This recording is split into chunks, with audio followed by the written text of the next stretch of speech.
How close are we to a resolution here? It is New Year after all, time of resolutions.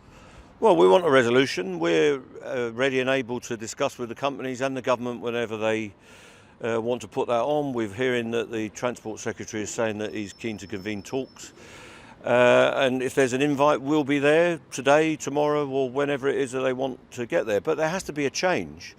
We've been hearing the same stuff for 6 months or more, that they want to facilitate a settlement. Well, they've got to prove that now. They've got to change the equation that's being put to us in those talks, and we will look forward to that if that comes true. But at the moment, we don't think they're telling the truth about this dispute.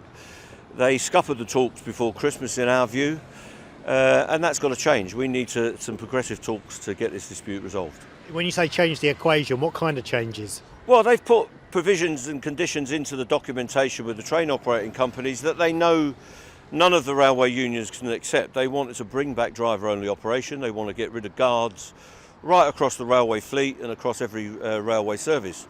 They want us to accept that as a principle. They know we can never do that. It wasn't in the documentation and the discussions before Christmas, and they chose one weekend when we thought we were working up towards a deal to put that in. So that undermined the talks and stopped them in their tracks. Those are red lines for you. Absolutely. We can't have a situation where the RMT would agree to driver-only operation.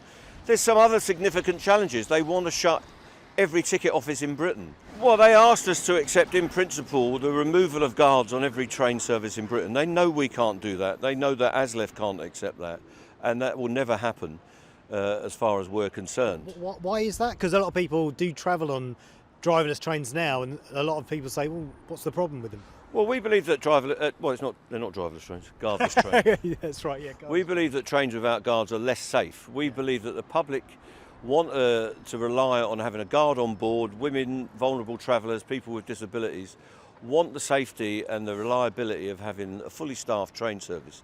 The companies also want to close every booking office in Britain. So some of these are really tough provisions they're putting onto us. We can work through some of those problems and get some safeguards for our members and for the services that we run as well. But that needs some goodwill from the government, and they'll find us to be a partner of goodwill in those talks as well. Yeah, and how long can this industrial action continue? Because I know your members have lost a lot through pay at the moment, and I understand that they want to safeguard this work-life balance and safeguard those reforms, but they can't keep losing pay, can they? Especially at this time of high inflation. Well, our members have voted for industrial action twice under the government's legislation, and they'll be out today in good numbers on the picket lines and observing the industrial action that have been instructed to take part in.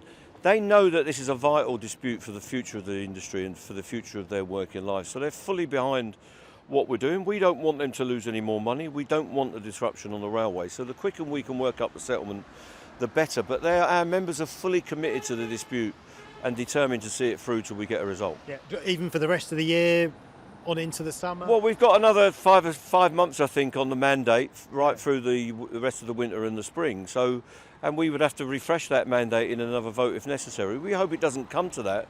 We hope we get to a situation where we can get a settlement. Yeah, because you wouldn't want to be striking during the coronation. Well, the coronation is not a factor we're thinking about. I've got no idea when the coronation is, to be honest with you. Start of May. So that's not an issue we're thinking about. We're looking for a settlement before that.